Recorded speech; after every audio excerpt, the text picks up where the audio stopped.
Okay, let's light this candle.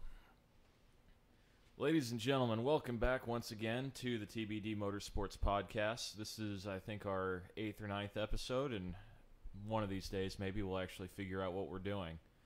I'm here with my co-hosts, Mike Dollard and Scott Seaman. Gentlemen, how are you doing this afternoon? Doing wonderful, Jonathan. How are you? Awesome. I'm in my basement. I'm in my underwear. Got the old recording software set up. By the way, if anybody happens to be listening, I know we had some balance issues last week with the audio. I did my best to resolve those, got some different stuff going on with the setup here. Feel free to comment and let us know as the show's going on if we have any audio glitches or anything, and I'll do my best to get that resolved. I got my fancy whole 4-channel mixing console going on here. Scott, haven't heard from you yet. How you doing? Oh, doing pretty good. Had a pretty big storm go through today, and been dealing with that a little bit, but other than that, pretty good. Yeah, I was just about to say, I hear you guys had some wild weather up there. Hope you and yours are all safe and happy. I'm happy, and that's all that matters. Well, you know what they say, happy Scott, happy life. Yep. Well, once again, we have a guest with us here on the show tonight. This special guest is, I consider, kind of an honorary member of the TBD family. We've been racing with him on iRacing for a long time, done some endurance races and some other cool stuff. We have James Nunn in the house. James, how you doing? I'm doing good, just trying to stay cool down here in this blazing Oklahoma heat. Yeah, I hear you guys are having quite the heat wave down there. We're kind of stuck in the middle here in Missouri, which isn't a bad place to be, but not putting too much of a damper on your racing activities down there? No, not really. It's actually, you know how karting is. You race in the rain, so it doesn't matter, rain, heat, whatever. But yeah, it's going pretty well. Yeah, because your form of karting that you're doing now is a little bit different from what me and the other guys here have experienced. You're actually racing on paved road courses, correct? Yeah, it's a little actually combined road course oval that I race on at my club up in Tulsa, and they do all weather. Cool. Well, we're going to get a little bit deeper into that topic here later in the show, but for starters, I want to talk about. I know that we've raced together for a while, like we've all raced with James at some point, but I can't for the life of me remember like how he came to be kind of part of the crew at one point. Like, were you racing with Chris Watkins at one point, James, or how did this all come to be? I believe, and I could be wrong, I don't have a great memory, but I think we met through Jeremy Rucker, if that name sounds familiar, and we started racing dirt and stuff when dirt came to iRacing. Okay. We kind of got together, and then I think we ended up in an oval league together. Gotcha. Doing that. So you were actually racing with Mike and Scott and those guys back when we first started doing dirt stuff? Yeah, I believe that's how we got together, yeah. Yeah, I think I remember James back then. Yeah. He was always that quiet guy that I didn't like because he didn't talk. We all know Mike can't stand quiet people because they throw into contrast how much of a loudmouth he is. Basically it. Well, Normally if you're not talking, you're holding something in. quite possibly. And it just comes out as bad gas. Yeah, that's me. I'm holding it in until you get a couple drinks in me. Well, it is the TBD Motorsports podcast, which we'll see. I don't know if anybody can figure out what that stands for based on the logo, but we'll leave it up to the imagination. I'll just say that I'm working on fulfilling my end of that bargain right now. Same. That's a good. What's everybody here's go-to beer? I guess James, you're the guest. You can go first. All right. Well, I don't really have a go-to per se. I like an IPA is pretty good, and if I want a cheap beer, I'll just drink. Oh, you're one of those. Yeah, he races road courses and he drinks IPAs. He's like the hipster of the group. Do you have a goatee? A goatee? No. Yeah. No. Okay. Do you drink with your pinky in the air? Only on accident. Ah, yes, I knew it. Now, to be fair, I have been known to partake in an IPA from time to time, and I do enjoy some open wheel racing as well. So it's kind of a pot and kettle scenario here. Scott, what about you? My go-to beer is Coors Light, but if I'm feeling frisky, I'll get a Hoegaarden or a Blue Moon. There you go. You got a little bit of class going on there. A touch. I mean, I drink from the garden of the hose, so. Yeah, I like Blue Moon as well. I'll drink that as well. Mike, you got any preferences? I don't normally drink, but when I Dr. do, Pepper. yeah, when I do, it's Dr. Pepper. But if I do partake in the alcoholic soiree, I generally tend to tie one on pretty well, so I don't go to beer. But if I do have to choose a beer, it's usually Busch Light. Fair enough. Has anybody tried the new Busch Apple? Yeah, it's actually not bad. Is it kind of similar to like the old what was it called? Like the Red's Apple Ale? Red's Apple Ale or whatever. No, it's much better than that. It doesn't. It's actually like you're drinking an apple beer and not some sort of apple Kool-Aid or something. Gotcha. Yeah, I'm not real picky. I think Miller Lite's kind of my go-to light beer, but I enjoy all the craft stuff too. Use fancy. Yeah, I mean, I was kind of spoiled when I was in school. We had a local microbrewery where we could get the fancy stuff real cheap, so I kind of developed the taste for it early on. But no, like I said, I'm not really picky. I recently discovered that I really actually like Milwaukee's Best Light because it was the only thing that the gas station had for cheap. And Milwaukee's Best Light is not bad. it's really not. Well, anyway, that's enough of that tangent. Let's get on to some racing related stuff. So, James, this is actually your first season racing a kart, correct? Yeah, it'd be my first season racing anything. So yeah, I'm a rookie. So how's as one rookie to another, with this being my first B-Mod season, I can kind of sympathize with that a little bit. How's the learning process going? How are you getting on? It's pretty long.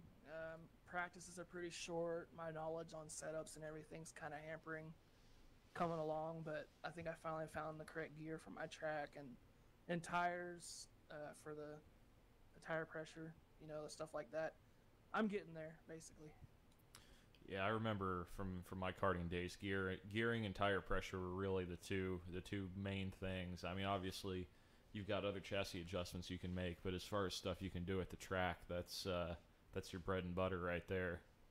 Yeah, I mean, on karts, there's not really that much adjustment as far as anything else goes besides maybe throwing some weight somewhere else if you've got some extra laying around. But I'm not sure how the sprint karts work for, things like what James is doing. I'm not sure if there's more adjustment there than what you'd see on a flat kart.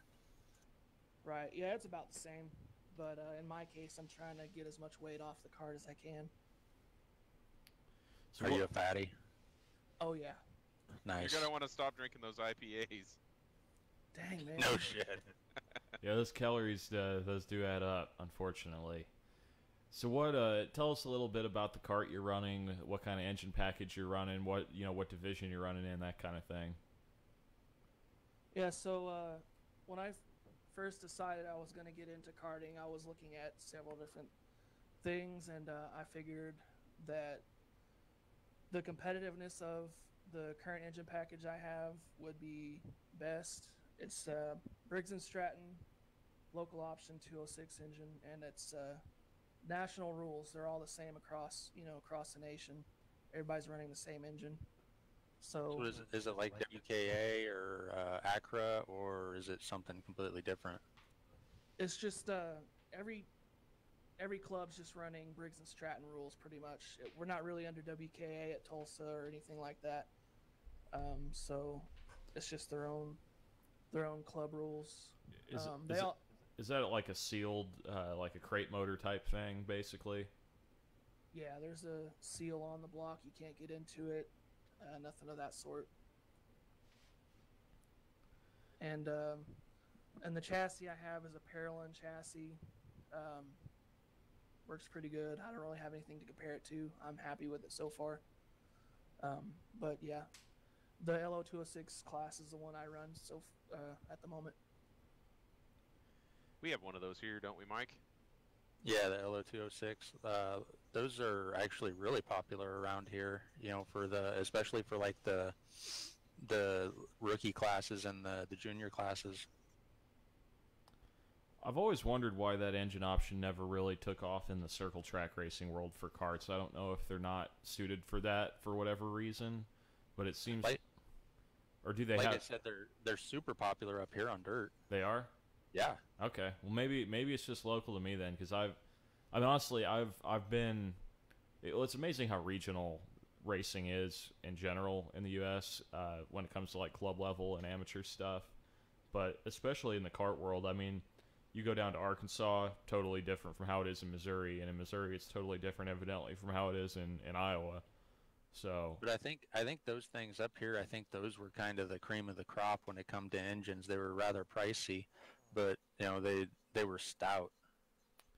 Well, there's also the Briggs Animal, which is a little bit more popular down south, and I don't know how the Animal compares to the L206, if it's like a higher performance version of it. Because I know I ran an Animal I had to borrow it from a buddy when I blew up my main motor one time, and that thing ripped. I mean, it was no wussy crate motor. It got up and went. So I don't know how that compares, but that's the only Briggs kart engine I'm familiar with besides the old flatheads. Yeah, I think the Animal and the 206 are the same short block, but as far as like the block being sealed and all that, and having to be stock, I don't know if the rules are the same. Yeah, I think that 206 was meant to be kind of a spec motor. But That's I know exactly what it was meant for. I know about a couple of times when we were up in Newton, we'd run against. They didn't have enough kids in our class, so we'd run. Just combine the classes. We'd have clone classes and flathead classes and shit like that. So, and our clone would wax the flatheads, but we got eaten up by the Animal. I mean, we had almost a full lap on the flatheads, and the Animal was half a lap ahead of us. Yeah, that's what I'm saying. That, of course, it had it had some kind of fancy carburetor on it and stuff. It was a little bit more of a high dollar option compared to the Predator stuff that we were running, but it was quite the Animal. Yeah. Is that what you're saying? Yeah, no, it was fun. I had blown up in my heat race. I was trying to race my way in. There was like 55 karts there that night. It was a big money race. And I started shotgun on the field like 17 karts in the B main. I drove up to third before my chain broke. Oh, that sucks. Yeah. Well, it's good to know that bad luck isn't just in the big cars for you. Yeah, I guess it followed you throughout the transgression of your racing career. Should I do a little bit of a Ross Racing race report from this weekend? That might not hurt to make that a segment as we progress through the evening. Yeah, well, we'll go ahead and I don't want to take away from James's thunder too much. I'll give a quick update, then we'll go back to him. Basically, so it started off as a really good night. I got my first ever heat race win in a B mod. Started on the outside of the front row and just drove off and left them. Made a ton of changes to the car during the week, as well as having to put a new radiator in it and stuff after the kerfuffle that was the previous week. So anyway, won the heat race. That was awesome. Started on the pole of the feature. Drove off into turn one. Got a tap from behind, and frankly, I should have been able to save it, but I think the adrenaline was just up so high from being up there in the front when I'm not used to it. Combined with the contact, I looped it and got ran over by the field, and ended up it broke the J bar mount off the front of the rear end. Which it looks like it may have damaged the quick change housing a little bit, but I'm not sure if I may be able to patch it back together. We'll see. And it looks like it did some damage to the transmission as well when the drive shaft started flopping around. So yeah, it started off really well and went really badly really quick. So hopefully we'll get the car back together here pretty soon. But I'm sure I'll get some pictures of all the gory details, get them up on the page here before too long. But yeah, that's Can't wait. That's the Ross Racing weekly race report presented by Creative Care Consultants. go through them for all your needs for figuring out how to handle your elderly relatives and stuff like that, their affairs. So back to James and your penchant for road course racing. That's kind of most recently what we've collaborated with on iRacing has been running endurance races. Have you always been a fan of endurance racing, or is that something that you got into through iRacing? No, I've been quite a fan of that stuff pretty much my whole life. You know, my dad would watch the stuff on TV, and I got interested in it through that, and kind of that just followed into iRacing, and I wanted to try it and got into it that way. Yeah, I know we've had some pretty successful collaborations. Second in our split in the Bathurst 12-hour the last 2 years, which I know you and I love that track, and the other two guys on here couldn't hate it anymore, I don't think. Yeah, it was a pretty strange one for me when I first got on that track. I was thinking that, you know, kind of what they were thinking. It'd be a terrible event, but I got on it and just took it easy going around the track, and I ended up turning a pretty decent time. I'm like, well, I think I might be able to do this. And I think that's how we came about racing it as a team. Yeah, that track makes me really want to kick puppies. Well, you just want to do that all the time anyway, Mike. Nah, they're cute. I like them till they shit on the carpet. Now, I'm trying to remember, have we ever, all four of us, collaborated on an endurance race? I feel like, James, did you run the 24 Hours of Daytona with us one time? I may have. Did we use the Mercedes doing that? Yeah. Did we run that? I know the guys and I ran that this year. Were you on the team for that? I think that was just Chad. Okay, that was the other guy that ran the 12 hours with us, Chad Carish or something like that. I'll have to see if I can get him on here one of these days. I am pretty jealous that James got to do a Formula One race. On iRacing? What? No, in real life, he got to go to one. Oh, got to see it, yeah. Oh, yeah, I usually go to the U.S. Grand Prix. They don't have it this year. They canceled it. Yeah, I saw that. That's fucking COVID. Definitely unfortunate. So what was that experience like? Because I know none of us here have ever. I'm sure. I think a couple of you guys have been to IndyCar races. I'm sure, but I don't think any of us other than you has ever seen an F1 session in person. Nope. So yeah, it's probably about the same. I went to the Indy 500 once. I'd say it's about the same. Obviously, the racing isn't really the same, but you have your kind of picnic atmosphere. What do you call it? Convention type deal going on the days leading up. And that's kind of like what it is at Formula One as well. So I'd say that compares pretty well. Obviously, like I said, the racing's much different. Sure. So is that your? Do you consider F1 to be the pinnacle of motorsports, or like it bills itself as, or do you have another favorite? I'd say it's probably that and WEC. I think it's becoming more of a business type deal where money is the biggest motivator for everything that goes on, but I still think it is the pinnacle. Yeah, it'll be interesting to see. Of course, they're having a hard time like everyone else is, but even more so being an international sport, having a hard time weathering this whole COVID storm. We'll see how things come out on the other side, especially once the new regulations come into play with trying to bring the field closer together. It's kind of the antithesis, I feel like, in a way, of how F1 has been in the past, so it's going to be a big change. We'll see how they handle it. Right, and I think that, the teams that are best at using the resources they have and getting the fastest car, I think that's going to be still kind of the same. You'll see the same, probably the same teams up there. You'll see Mercedes and Max Verstappen. Yeah, it's actually been kind of incredible to witness Ferrari's implosion this year, to see Vettel not even making it into the points. I mean, I don't follow the sport super closely, but I do follow it enough to know, who the big names are and where people should be performing. And that's been really fascinating to see such a big name team with, four-time world champion driver struggling to even score points.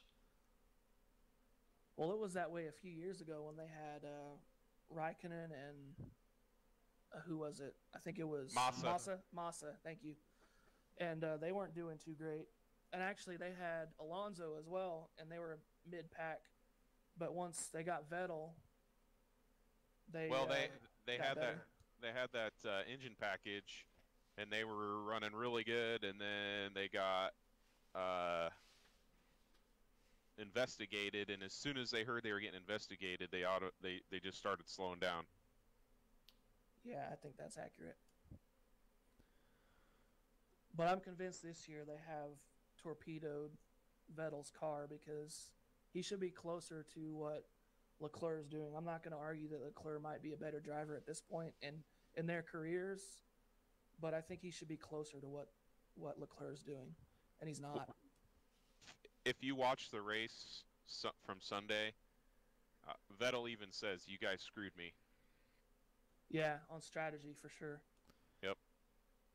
Well, those damn pesky Italians have always been a vindictive bunch. If you criticize the car too much or whatever, you're just you're dog shit to them basically. He must have bought a Ford or something, and they found out about it. You're only saying that because I like Ford. No, because Ferrari hates Ford. Yeah, and vice versa. True. Well, anyway, speaking of being vindictive, I think Mike, I believe you had a discussion topic you wanted to talk about tonight. Well, yeah, kind of, sort of. It all comes from the light of this whole. I'm not sure how many of our viewers, out of the 3 or 4 of them out there, follow the dirt track scene, late models and sprint cars. But Tyler Erb and Bobby Pierce had a little run-in the other night in their late models. And on-track retaliation, what are you guys' thoughts? I'm all for it, but I'm not all for driving backwards on the track. So where do you think the line is between acceptable and not acceptable there? Then, Scott, does it just become unacceptable when you turn your car the other direction, or is it more to do with the how severely you're jeopardizing somebody's safety?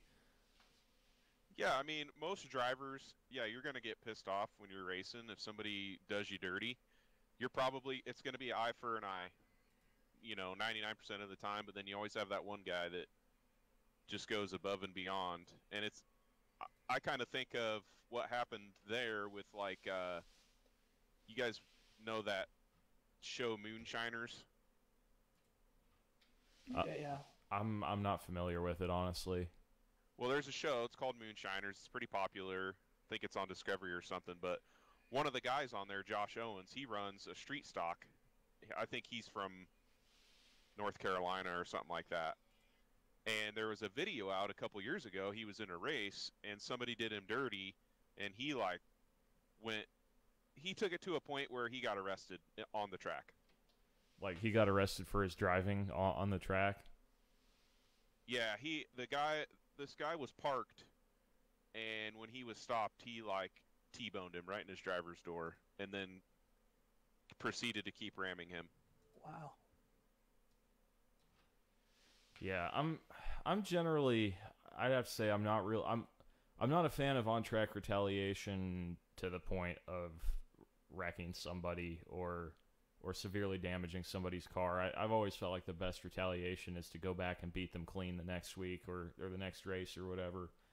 I mean, obviously, we've all been so pissed off that we would do it. But luckily for me, I think every time that I've been that pissed off, my car has been broken and I haven't been able to do it.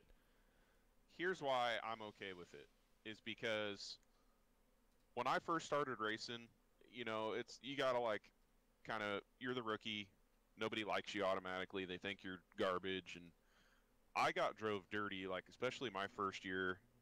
I can't tell you how many times I was fixing my car, and finally one night I just had enough of it, and a guy drove me, same guy that had hit me multiple times, coming off of turn 2, just used the whole left side of my car up to get around me. And so going into 3 and 4, I just didn't even lift. And I jacked his car up and I put him into the fence. And he was madder than hell, but you know what? I raced with that guy for another 4 years and he never touched me. Yeah, there's probably a point to be made there. And that's I don't know if the culture of racing is changing, but I feel like you don't see that as much anymore. You don't see people. At least I haven't had that experience of moving up a class, and I haven't seen it happen to other people where guys get intentionally race dirty or whatever just because they're new. I'd like to think that as racers we've come to the realization that like the sport lives and dies by bringing in more new blood to the sport. Like if we treat all the rookies, all the new guys, all the newcomers like shit, they're not going to want to race, and before too long, I mean, tracks are going to be closed. There's going to be the car counts are not going to be there. So I'd like to think that the challenges that the sport has faced has kind of brought us all closer together as racers. Now, I mean, not to say that we don't race each other hard and that there's never, contact or people getting wrecked, like what may or may not have happened to me this past weekend. But I don't know.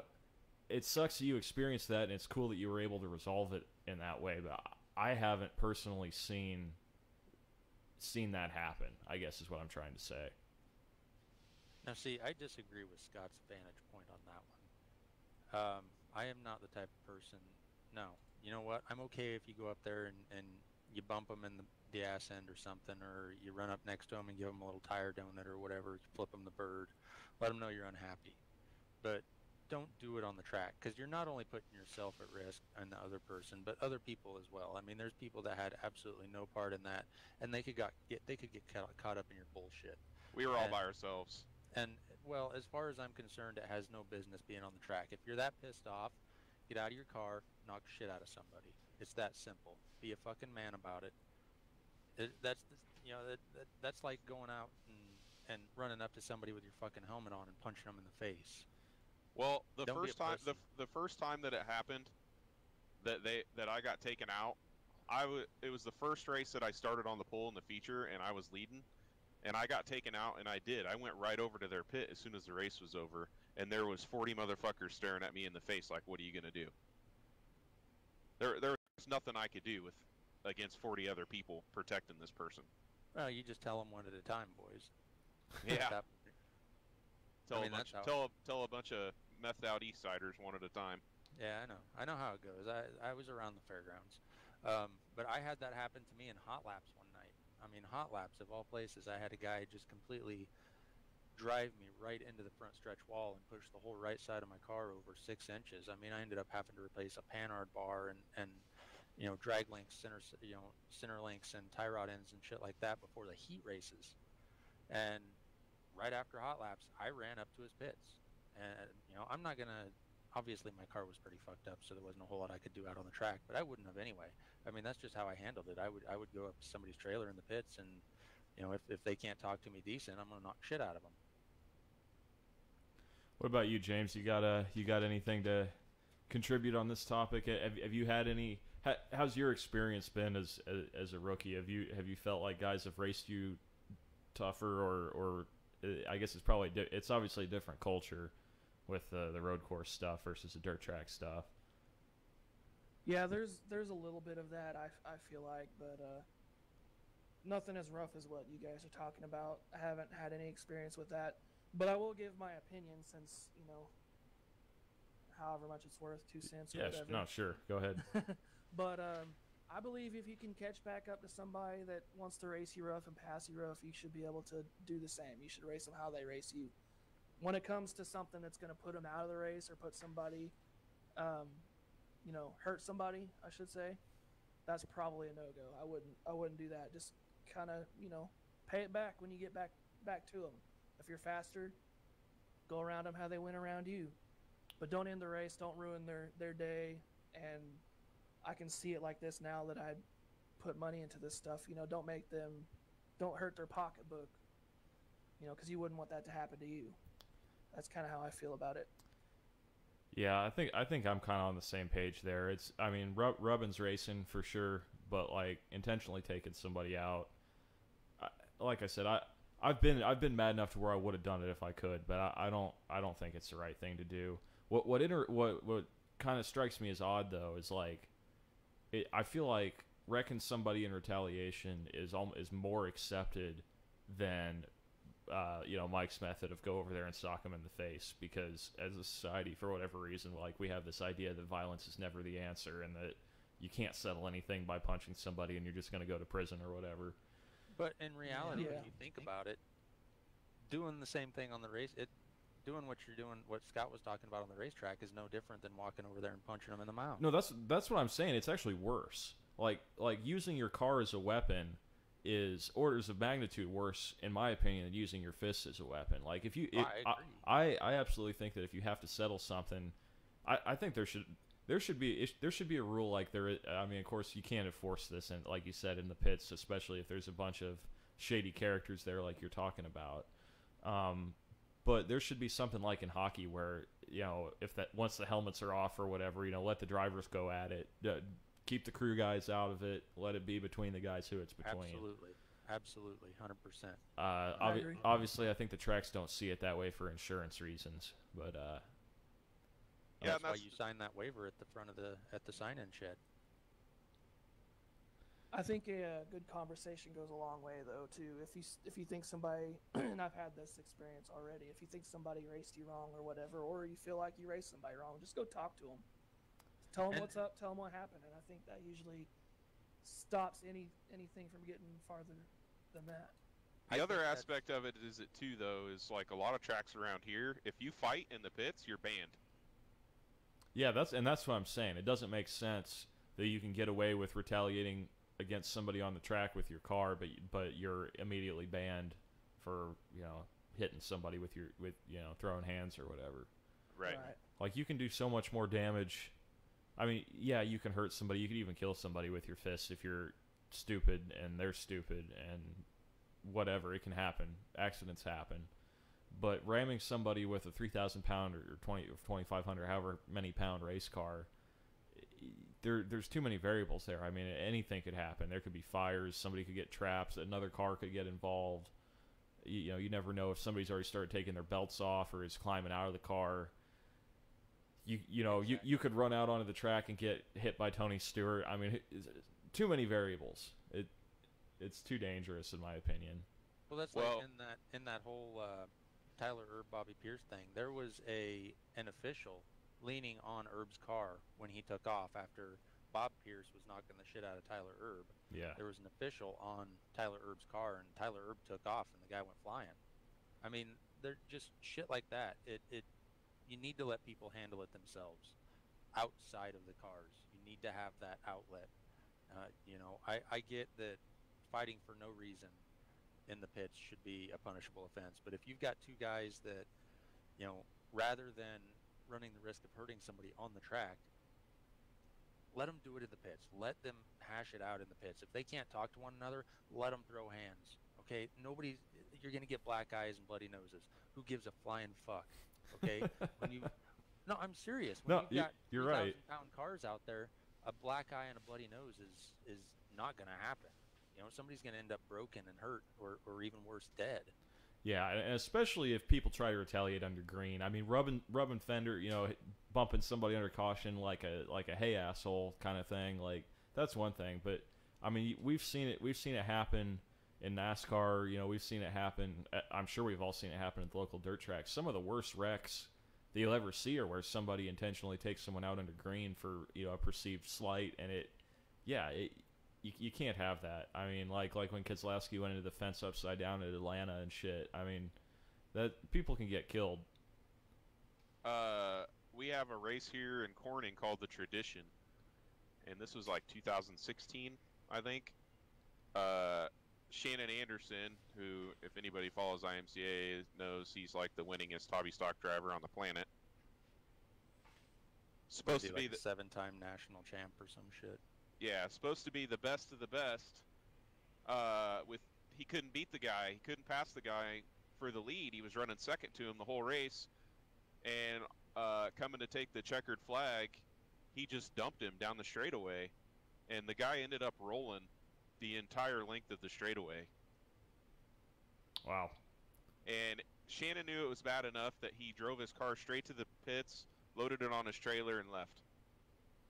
Well, that's a pretty cowardly move, right? I mean, both parts of it.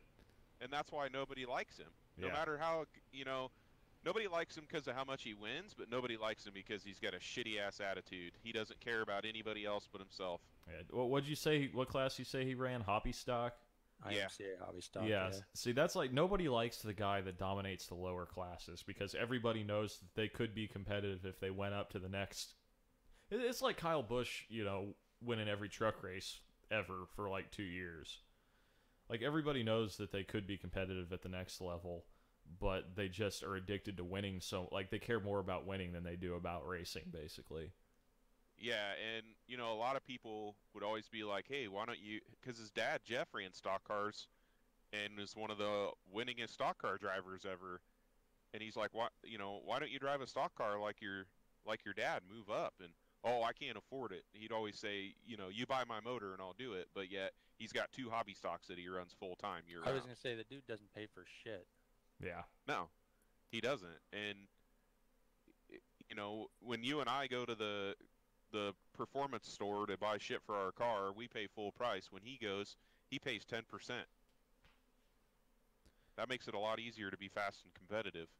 Yeah, no kidding. And it goes on a tab, which in turn goes to his sponsors. That's crazy that he can have that many sponsors just running a hobby stock. And people don't like him apparently, so it's not like he's getting them because, he's the fan favorite or whatever. No, it's because he wins. But yeah, when you win the national championships and stuff as much as he did, you get free chassis, you get free crate engines, you get free shocks, you get free tires. Well, it pays to be a winner, I guess. That's the moral of the story. Right. But it doesn't necessarily pay in respect if you do it that way. Yeah, that's it right there. Like, me and him almost got in a fist fight because I was walking back to my trailer one night, and he was pissed off because he got taken out of his heat race or his race feature, and I just happened to be walking by, and he looked at me and told me I could go fuck myself too. And I'm like, what? Just apropos of nothing. Like you didn't even. Yeah, I was just walking by, and for some reason he must have thought I was walking by to poke fun at him or something. To gloat at him. All right. Well, I'm glad we had that conversation. I think we have some different ideas, but in general, it was a good conversation. Now, I think it's about time for a special event for the evening. Are you guys ready for that? Yeah, qualifying has started. Awesome. So, we are, and James, were you on here when I was telling you what the password was and stuff? Yeah, I'm getting in. Okay, sweet. So, what we have going on here, ladies and gentlemen, is the Kyle Ramsey Unlimited Front Wheel or Outlaw Front Wheel Drive Memorial Race from South Boston. This is an iRacing event, special event that we're doing here just for the podcast. I will not be competing. I will be basically commentating, more or less, for these guys. It's going to be a 20-lap showdown in the. What's the password? It's TBD. Well, yeah, it's TBD. What, are you afraid somebody else is going to get in here? Yeah, I don't think anybody's listening. So, but if they do, hey, it's more competition for you guys.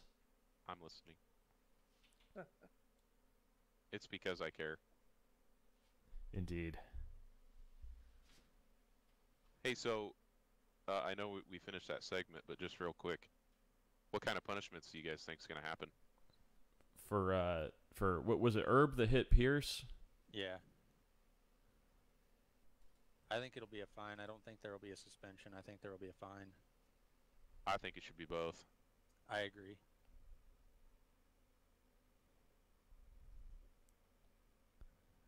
I mean, you guys got you got to hit these guys where it matters. Set them out races. That their sponsors are going to be pissed. Their chassis guys are going to be pissed. Their owners are going to be pissed. You can hit them in the pocketbook all you want, but I mean, let's think about it. These guys are spending gobs of money on these cars. They've got money to burn, most of them, especially when your Tyler Erbs and your Bobby Pierces. They've got money to burn. Hit them where it hurts. Sit them out. All right, I'm working on getting the racing window kind of scaled properly and looking decent to where everybody can see it.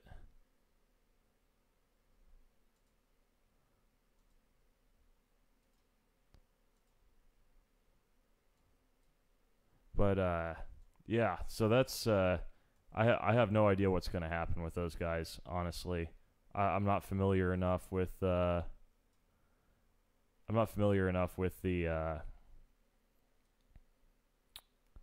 Well, damn it! Come on here.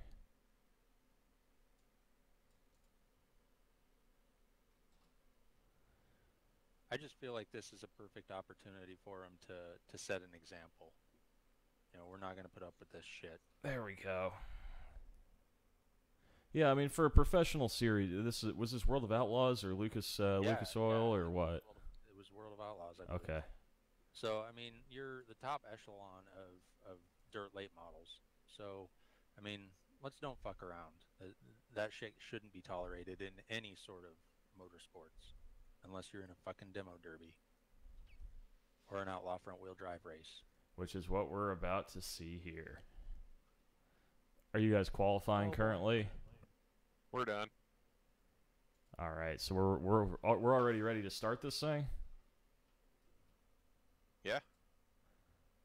All right, so the lineup is going to be, looks like Mike Dullard on the pole, followed by James Nunn and Scott Seaman. You're not gonna join us, John? No, I don't even have my wheels set up right now. I'm just gonna be commentating.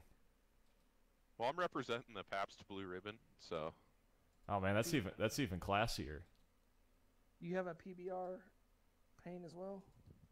Oh, we got the same one? Must be. I think I have you guys set up as admins. Is one of you want to go ahead and advance the session?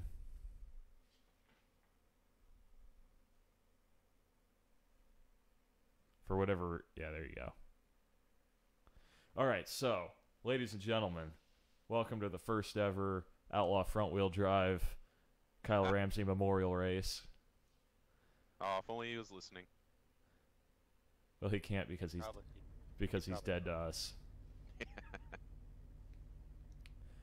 We have the Kia Optima. Oh, hold on. This is going to be too loud.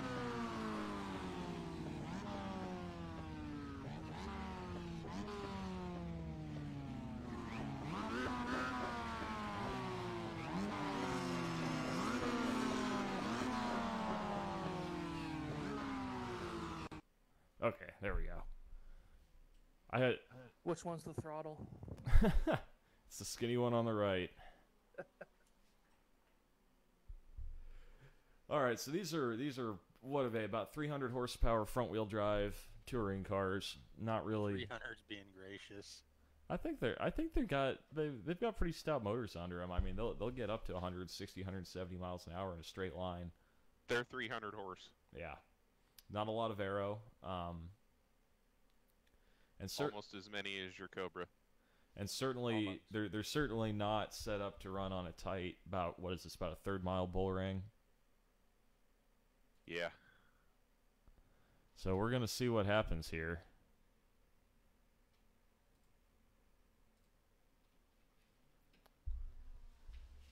How long has it been since you three guys have raced against each other? A really long time. Yeah. Several years. Okay, so we got Mike is in the kind of black and green car, right? And then that is correct. So both James and Scott are both running the PBR cars. Yeah, we're teammates against Mike. Fuck him. I missed the memo. I'm gonna fuck you guys up. This is gonna make it interesting for me to commentate on. No damage, right? No, yeah. So damage is turned off because we determined that if you even so much as scrape the wall with these things, your night's pretty much done. Classic short track rules in that the caution laps don't count. Well, dirt track rules basically. 20 laps. So, go ahead, sorry. I was just gonna say 20 laps to settle it. 20 green flag laps. What was your question, Scott? Well, I was just gonna ask Mike if his same on-track retaliation principles were gonna apply to this race. Oh, absolutely not. I can't hurt anybody here.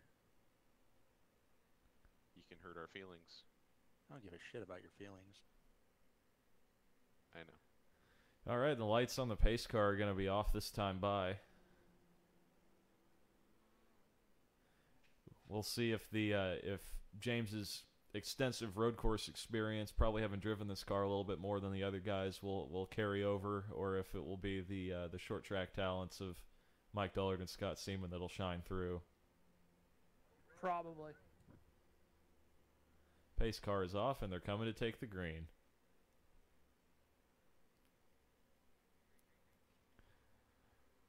Green flag is out. Mike Dullard gets the early lead on the low line down into turn 1. James Nunn's going to slot in behind him. They're going to run single file down the backstretch. You can see those brake lights flashing. That's certainly something that you don't normally have to deal with on an oval. I wonder if that's going to throw them off as they enter the braking zone. It looks like Scott's going to get a run to the inside for second. Those two identical Pabst Blue Ribbon cars looking like the last two remaining pints in a hipster's fridge.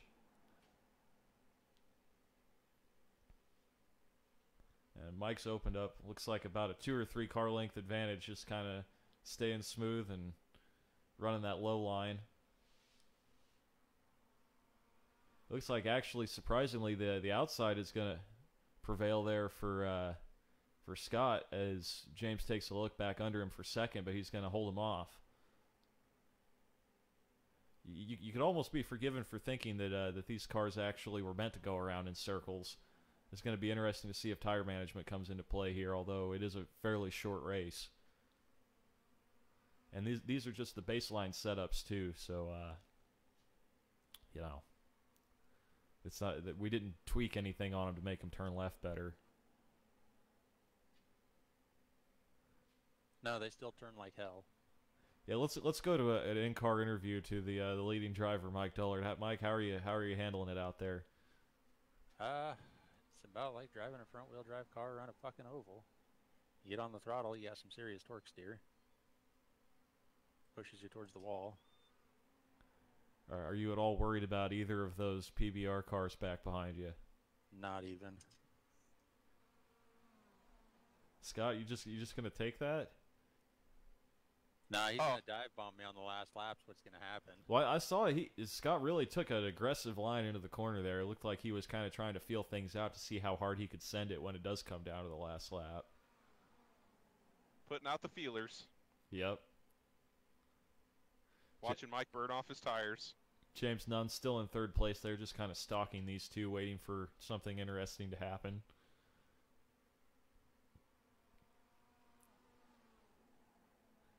There's the crossed flags from the flagman. We're halfway home in this one already.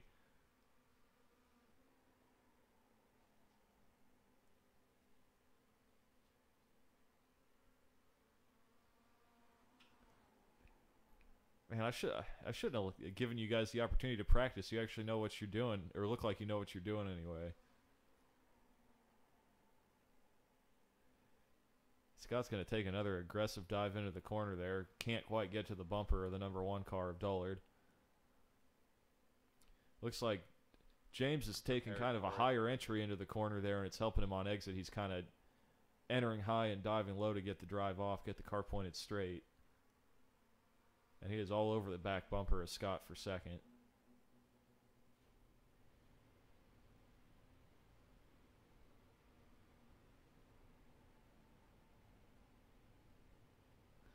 User disconnected from your channel. Uh-oh, we lost somebody.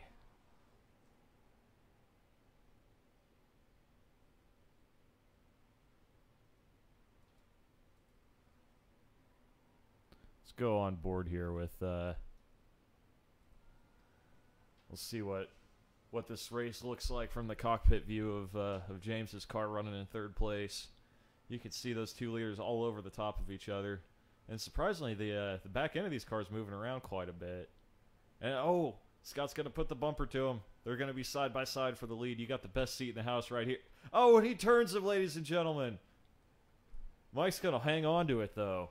Incredible save there from the front wheel drive of Mike Dullard. That was an ambitious move. Let's see if Scott can hang on to it. Mike's going to be driving angry, and Dullard's going to try to go back around the outside of Nunn to try to retake that second spot. Let's see if he can do some of that on-track retaliation now that he's cleared him. Oh, it's on. Mike Dullard, who led from the pole from the very start of this race, gets the bumper from Scott Seaman, who was running in second, and now finds himself with about a 5-car length advantage that he's got to neutralize before he can get back to the bumper.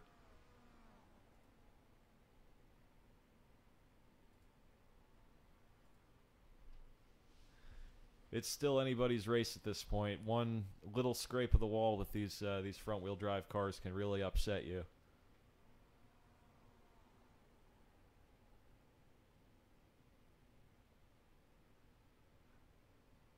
And we're on, I believe this is the last lap, is it not? Yep, Mike. Yeah. Mike tries to do the Carl Edwards video game move down to the inside, but he's not. Scott's not having it. Scott just barely manages to hold on from that bonsai move from Dullard, and he's going to claim the win here over the number 1 car of Mike Dullard at second and James Nunn in third. Woo! Gentlemen, that was a hell of a race. Let's we're gonna go now to Victory Lane and have ourselves a little interview with the race winning. Hell yeah, we are. The race winning driver of Scott Seaman. He can eat my ass. Basically, you know, I was just patient back there. I could see Mike was coming to me like I thought he would. He was over driving early, and I mean, he made it easy. He didn't even really put up a fight. Do you think do you think in that short 20 lap stint there, do you think tire management was what won you that race, Scott? I do. We're gonna. I ran 30 laps in practice, and I paid attention. Man, see, I thought that by not telling you guys until about 15 minutes before we started the podcast that nobody would be prepared for this, and that it would make for some interesting and chaotic racing. But actually, what we got there was a fairly competent looking performance from everybody involved. So kudos to you guys on that.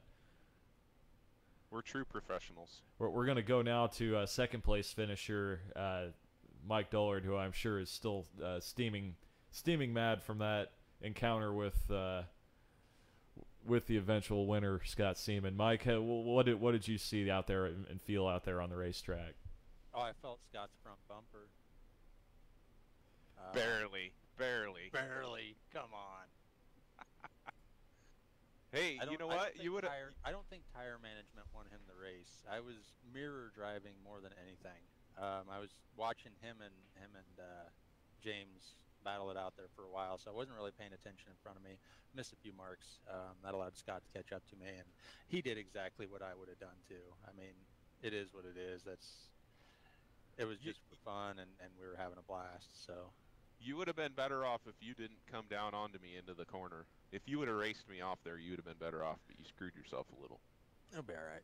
Yeah, I was actually really surprised to see how well the outside hung on a couple of the times that you guys did get side by side, especially when James and Scott were racing there for the second spot. James, what did that all look like to you? It was very fun and entertaining. I was just riding back there, biding my time. I didn't feel confident in pushing the car much more than what I was driving it at that time anyway, so I just kind of waited for them two to get together, and unfortunately, didn't really happen like I wanted it to, but that was fun. Yeah, James was hoping for complete carnage. Oh, yeah. I mean, let's be honest, we all were, besides you guys, apparently. I think if we were driving rear-wheel drive cars, the carnage would have been much worse. Yeah, I mean, honestly, that really showed the strength of the front-wheel drive platform, that you could get that sideways and just drive out of it. Oh, I've had practice doing that in real life, so I was prepared. Well, you guys all did the memory of Kyle Ramsey. May his league rest in peace. You did him proud. So, good job, everybody. I was doing this one for Cody Munkers. Yep, and he was watching earlier. I don't know if he got to see that part, but there you go, Cody. That second place finish was dedicated to you.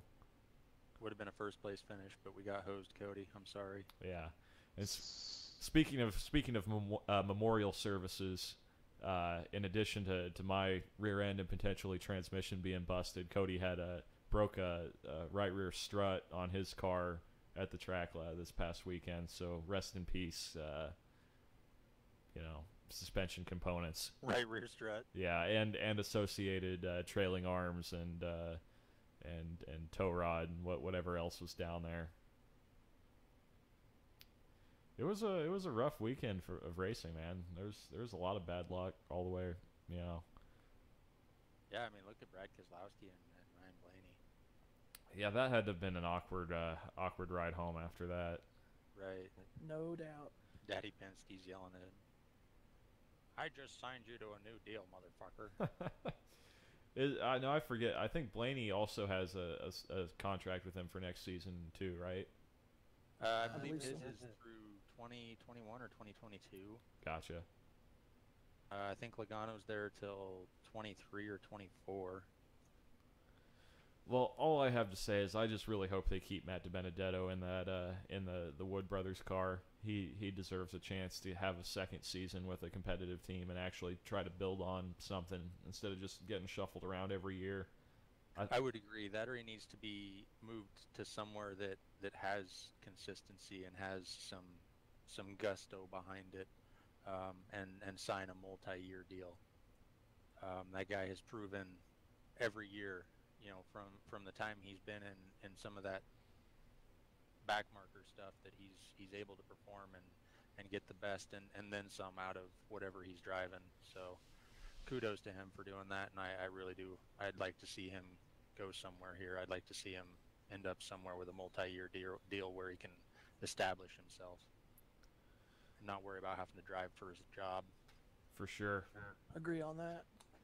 Well, gentlemen, we're coming up on the end of the show. It's the hour went by fast, I feel like. Yeah, I agree. Any closing thoughts from anybody?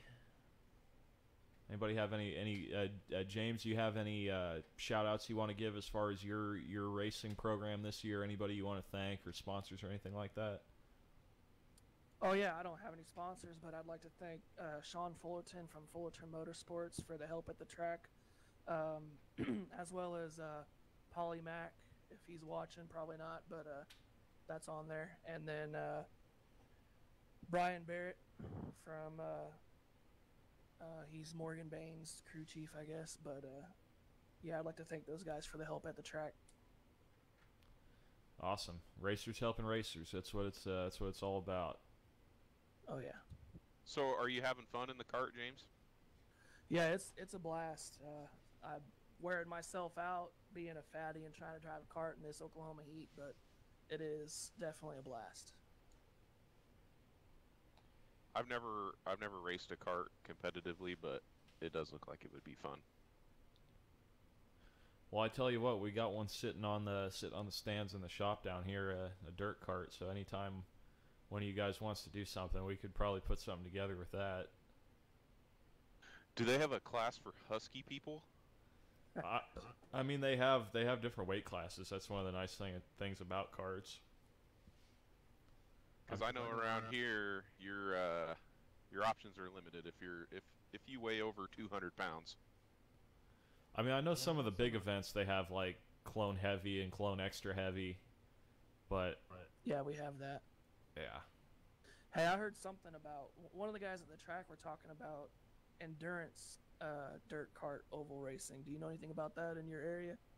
No, it's funny you mentioned that. I actually was talking to one of the local tracks when I was racing down in Arkansas, trying to get them to put something like that together, and because I thought it would be fun, but there wasn't really a whole lot of support for it. I've never seen it happen on ovals. I've actually seen it happen more on road course stuff like what you do. Yeah, I think he said it was in Missouri, but I'm not too sure. But he said that 5 guys would do 50 laps each, and then whoever had the fastest time or was in the lead at the end obviously was the winner. Yeah, I mean, I've seen them do like 4-hour.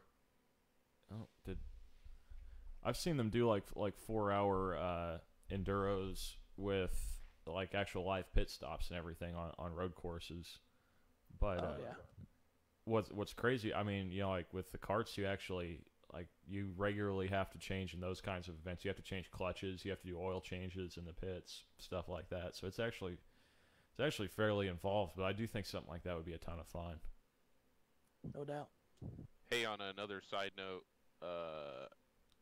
the all NASCAR series, I believe all of them, are at the new Daytona with the chicane. Yep. So that's going to be exciting. This weekend, see how those guys handle the road course. I know that's something we've been saying we wanted to see for a long time. So that'll be fun. Yeah, I think we called that here a year or so ago that they should put them on that road course. Yep, I was just going to say that. We did. It's also on iRacing, so maybe we can find some time this week to do that. Yeah, I would definitely be down for that. I'd be game. I'm actually going to jump in a practice session for the trucks if you guys are interested. So I'm probably going to head out to the shop after this and start doing some more damage assessment on the race car. Especially 'cause I have all my gear set up in the basement right now for doing the show, so I'm not at my sim rig. But maybe tomorrow. There's a race coming up, Mike, if you want to do it. I'd prefer not to do it because I have not run this thing on here yet. And I have a feeling it would end up like the Kia. Where I win and you lose? Yeah, pretty much. Well, guys, that's about all the time we have for this evening. I'd like to thank all of you, especially James, for taking the time to be our special guest for the evening. But Mike, Scott, appreciate you guys also making time on a weekly basis to do this. It makes it a good show for everybody. So yeah, it's it's good fun doing it. Good talking to you, James. It's been a while. Yes, Yeah, sir. for Thank you, sure. guys. You Good luck guys in your want to? karting world too. Thank you. You guys want to run something? Just let me know. 10-4. Will do.